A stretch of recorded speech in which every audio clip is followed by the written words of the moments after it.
response to the Fox News correspondent who asked, "What is it about Chicago public schools that makes so many of its students murder victims?"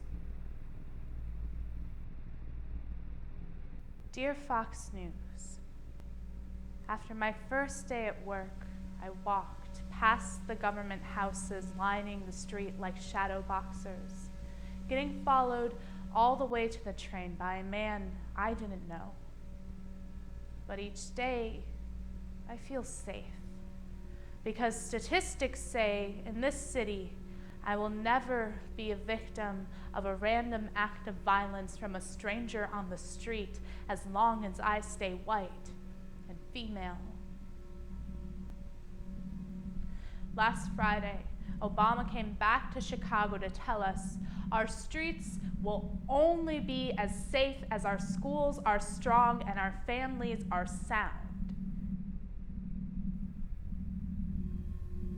By Tuesday morning, the accidental murder of a student at the school where I teach becomes a day-old bouquet beginning to wilt, and a news camera too unwilling to return to the scene of the crime. Fred Hampton is not a history lesson in Chicago public schools. Dear Fox News, just to be clear, my job is to teach poetry. I don't know how to legally or illegally obtain automatic weapons. How much pressure it takes to pull a trigger. Someone else's flesh should be the hottest thing you ever touched.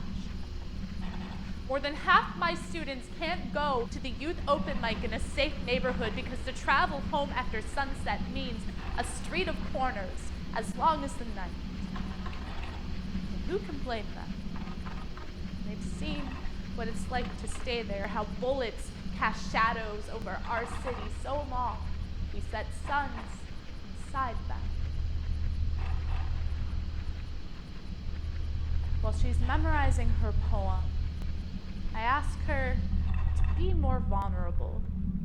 And she tells me when she was 6, she skinned her knee and waited outside the bedroom door for her mother, locked on the other side with a pipe burning louder than the long whimpers of a daughter. Last year, before the poetry slam, Wayne Strange gets jumped for his notebook, delivers a half-memorized poem with his face split open like a jackknife, blood pooled on his upper lip like the mustache he tries so hard to grow.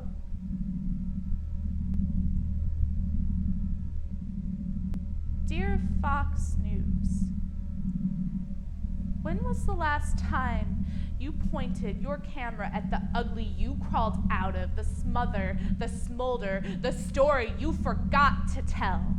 My job is to teach poetry, to give new languages for the cliche of first heartbreaks, allegories for how much parents suck, a fistful of metaphors for the times when they couldn't throw hard enough, a way to say they can, when others say they cannot.